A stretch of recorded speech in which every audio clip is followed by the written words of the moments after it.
Ucapkan salam. Assalamualaikum warahmatullahi wabarakatuh.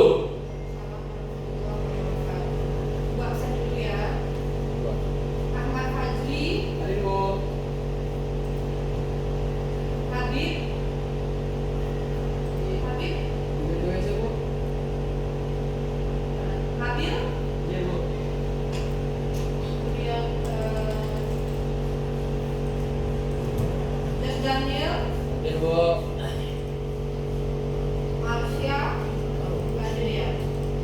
Berita kabarnya. Sakit. Sakit. Muhammad Farel. Hadir, Bu. Muhammad Rafli Hadir, Effendi. Bu. Muhammad Zaki. Hadir, Bu. Nadine. Naharin. Naila. Nurfalia Aurelia. Sakit. Ilawa. Ratu. Raihan. Hadir, Bu. Sally. Yasmin. Lini. Siswa yang nggak hadir ya. Oke, kita masuk ke pelajaran mengenai computational thinking ya.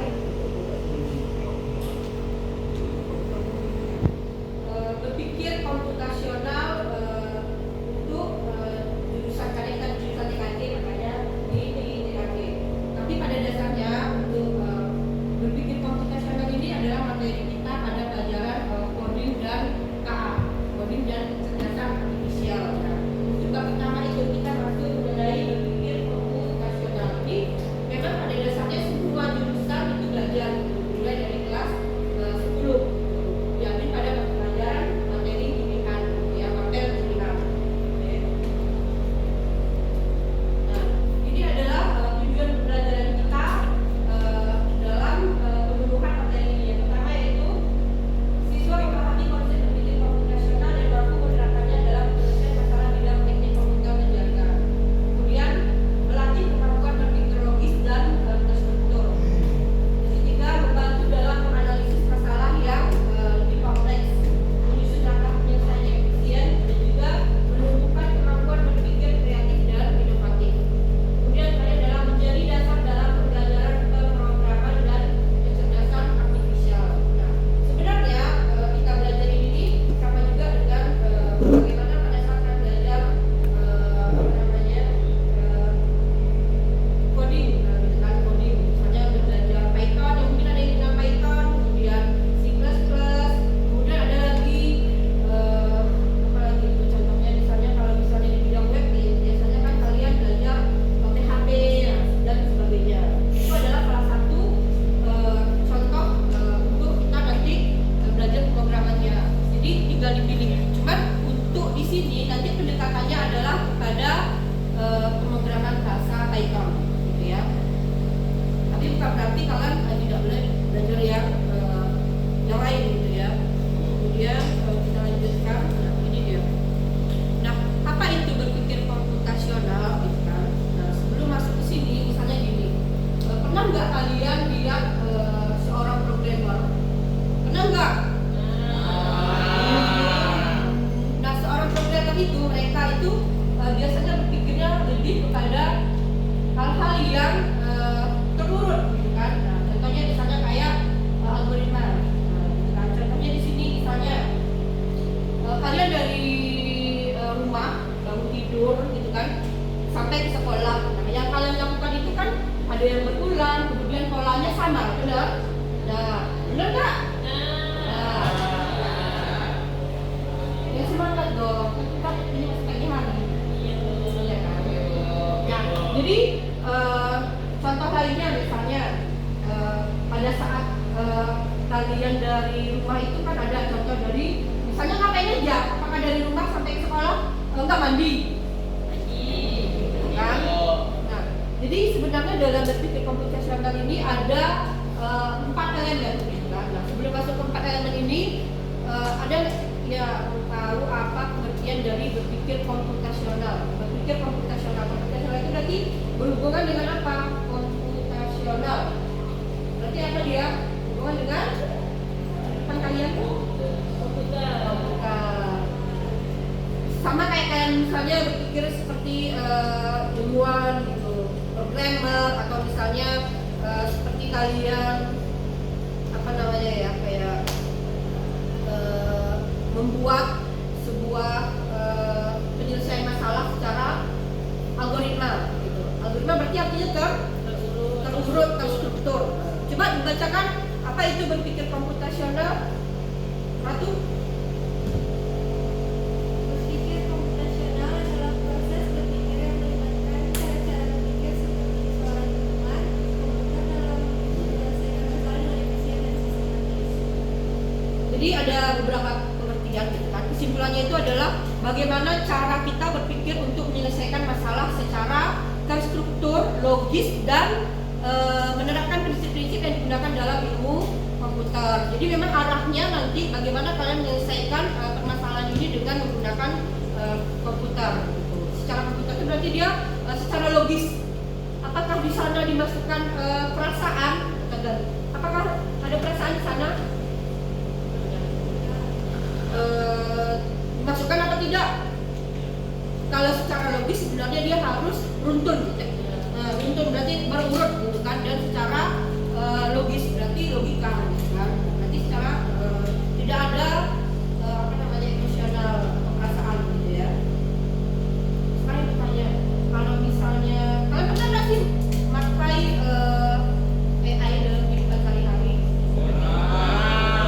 Lagi tapi sering ya, setiap ada apa namanya tugas, kemudian bahkan curhat juga. Ada yang pernah nggak curhat dengan AI? Ada nggak?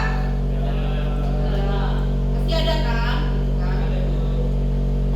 Contohnya misalnya kayak ibu pernah misalnya ada beban gitu kan, mungkin yang tidak bisa kita utarakan, kita mohon sama Allah sudah berdoa. Tapi kalau sekedar curhat mungkin bisa ya, mungkin bukan curhat dua komunikasi, tapi artinya ini maksudnya mungkin kita ingin mengetahui penyelesaian gitu kan. Apakah masalah kita, bagaimana penyelesaiannya itu bisa gitu ya. Oke, lanjut. Yang mengapa penting sebenarnya dalam kehidupan sehari-hari dan di bidang TKJ ini. Jadi sebenarnya tanpa kita sadari, hal-hal yang kita lakukan ini udah kita lakukan gitu kan. Berpikir komputasional, kemudian langkah-langkahnya itu udah kita lakukan tanpa kita sadari. Hanya saja mungkin kita belum tahu ternyata ini hal yang sudah dilakukan berulang gitu kan. Kemudian kayak misalnya contoh lagi, misalnya kalian mau hidup di komputer yang di depan kalian, langkah-langkah dalam kalian menghidupkan, kemudian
kabel powernya ke listrik gitu kan. Kemudian kita hidupin tombol powernya yang di CPU-nya, kemudian hidupkan di tombol on off-nya di monitor. Kita tunggu prosesnya baru selesai gitu ya.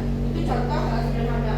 Jadi yang kalian sebutkan tadi itu adalah salah satu cara dari 4 elemen dalam berpikir komputasional gitu ya. Oke, lanjut. Di sini ada mengapa penting, contoh digunakan dalam analisis masalah jaringan, membantu merancang sistem otomatisasi jaringan, kemudian mempermudah troubleshooting baik perangkat keras maupun lunak, kemudian meningkatkan kemampuan logika dan algoritmik siswa. Kemudian, nah ini dia. Karena ini pertemuan pertama kita, gitu ya. Ini adalah pertemuan pertama kita bagaimana kita belajar tentang computational thinking, gitu ya, dalam materi atau mata pelajaran coding, gitu ya, coding dan KA, coding dan kecerdasan artifisial. Yang pertama adalah decomposition. Yang kedua apa di situ? Pattern recognition atau pola berulang. Yang ketiga abstraction. Yang keempat adalah algoritma design. Baik. Yang keempat ini adalah langkah-langkah kita dalam menyelesaikan masalah, gitu ya. Perhatikan. Yang pertama dekomposisi. Jadi dekomposisi ini adalah contohnya, misalnya kamu mau bersihkan rumah, misalnya rumah kamu gede nih, satu ruangan besar, berantakan dari ruang tamu, berserakan, sapu segala macam sampai ke ruang tengah, gitu kan. Adik kamu misalnya mainannya berserakan di mana-mana, kemudian kamar, dapur dan sebagainya. Jadi kan ada satu masalah yang timbul, yaitu rumah berantakan. Yang harus kita lakukan adalah membersihkan rumah. Nah, kalau misalnya kita lihat, kita bingung kan? Nah, misalnya apa yang harus saya lakukan terhadap rumah ini? Masalahnya rumah berantakan, yang harus kita lakukan adalah membersihkan rumah. Yang pertama, kira-kira kalau misalnya rumah yang berantakan, apa yang harus kita lakukan? Yang pertama, apa? Jadi membersihkan yang kecil dulu, misalnya. Contoh misalnya apa? Bersihkan apa dulu nih? Misalnya apa? Sampah-sampah, buat sampah-sampah boleh. Atau yang kedua, misalnya kamu bersihkan dulu kamarnya, gitu kan. Kemudian setelah itu kamu sapu, misalnya. Sapu mana dulu? Biasanya dari luar dulu atau dari dalam dulu? Dalam dulu. Misalnya ruang tamu, ya kan. Kemudian bagian apa namanya?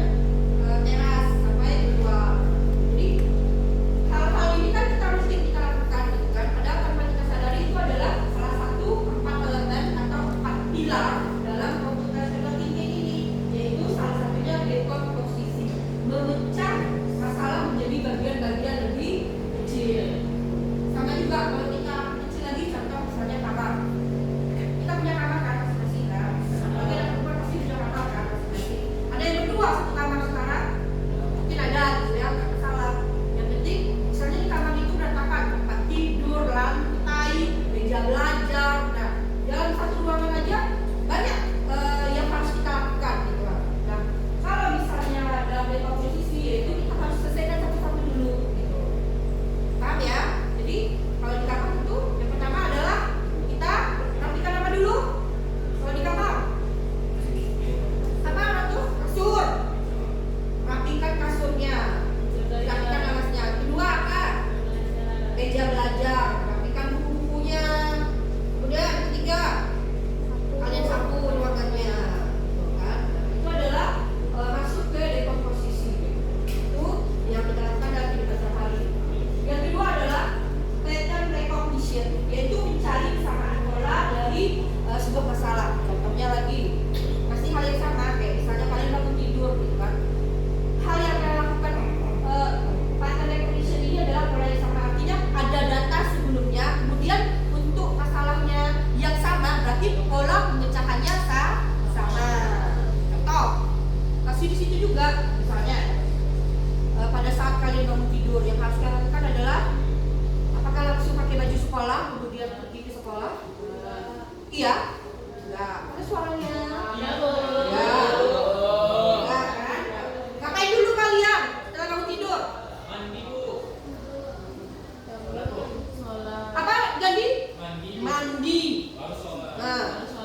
mandi itu apa itu? Gosok gigi, gitu kan? Bersihkan badan kita. Itu adalah pola berulang, gitu kan? Yang harus kita lakukan setiap hari. Ada ya Kak mandi pagi sekolah? Ada? Nggak ada. Karena kebersihan adalah sebagian dari iman. Ya kan? Beda dengan kalau seandainya mungkin kondisi-kondisi tertentu, entah dia sakit, jadi itu adalah pengecualian gitu ya. Kemudian sama juga yang ketiga adalah abstraction. Apa itu abstraction? Abstraksi. Apa di sini? Fokus pada hal penting, abaikan detail yang tidak relevan. Siapa yang bisa kira? Berarti informasi penting kita ambil, tapi yang nggak penting kita abaikan. Misalnya pada saat kalian mau pergi ke sekolah gitu. Kira-kira apa yang kalian lakukan yang penting, tapi hal kecil kalian abaikan? Apa kira-kira? Apa sih? Contohnya? Apa kira-kira? Kalau hal-hal fokus pada hal penting, misalnya pada saat yang hal penting itu misalnya pada saat ke sekolah yang harus kita perhatikan adalah baju apa yang harus dipakai, gitu kan? Kemudian kaos kakinya warna apa, misalnya gitu. Buku pelajarannya apa, gitu. Itu yang hal penting. Hal-hal yang diabaikan, misalnya seperti ya kamu misalnya pada saat dari bangun tidur di sekolah itu misalnya kamu mandi pakai sabun apa, itu kita abaikan. Pakai pasta gigi apa, kita abaikan. Tasnya yang dibawa itu merek apa, penting nggak? Enggak, gitu. Walaupun harganya jutaan juga nggak penting kan. Yang penting adalah isi dari tasnya. Itu contohnya. Paham kira-kira kan? Nah, berarti hal-hal penting yang kita ambil tapi abaikan yang tidak penting. Walaupun dia mungkin terkait gitu kan. Oke ya. Yang keempat adalah algoritma design. Merancang langkah-langkah solusi yang sistematis ini sama dengan kita menuliskan hal-hal sesuatu itu untuk menyelesaikan masalah dengan langkah-langkah yang logis terurut 1, 2, 3, 4 sama seperti kita membuat yang tadi, tapi kita urutkan dari awal sampai akhir. Ada banyak penyelesaian dengan algoritma desain ini, bisa flowchart, itu contohnya. Kedua, dengan menggunakan bahasa Sudocode, nah itu juga ya. Itu adalah contoh-contoh dari keempat ini. Jadi empat ini harus kita kuasai dan pahami. Jadi tidak akan cemas. Misalnya bab 1 ini kalian sudah belajar ini. Untuk berikut-berikutnya juga akan terkait walaupun tidak dibahas gitu ya. Jadi ini hal-hal yang harus dipahami dalam pemrograman gitu kan. Oke ya. Ada yang mau ditanyakan sampai di sini kira-kira? Paham ya? Oke. Ini yang paling sederhana. Memasak mie instan. Decompositionnya adalah berus air, masukkan mie, tambahkan bumbu, sajikan. Kemudian pola berulangnya, setiap merek ini butuh langkah yang mirip walaupun mereknya sama. Ya. Kemudian yang ketiga, abaikan detailnya. Kalau mau pakai panci apa masaknya, kemudian pakai spatula apa. Kemudian nanti ada proses utamanya. Yang terakhir ada algoritma bisa dilakukan langkah agar matang. Oke? Paham kira-kira? Jadi satu orang untuk kira-kira apa sih refleksi dari pelajaran ini? Oke, siapa yang bisa refleksi? Kira-kira refleksi? Siapa yang bisa kira-kira? Satu, refleksinya? Refleksi adalah inti dari kita belajar hari ini. Siapa yang bisa? Atau Sally? Oke, Sally. Biasa kita lakukan dalam kehidupan kita sehari-hari bisa digabungkan. Jadi pemrograman itu bisa juga disatukan sama kegiatan yang sebenarnya sudah sering kita lakukan selama sehari-hari. Ya, itu dia. Kemudian yang ketiga adalah 4 pilar atau 4 komponen dari berpikir komputasional.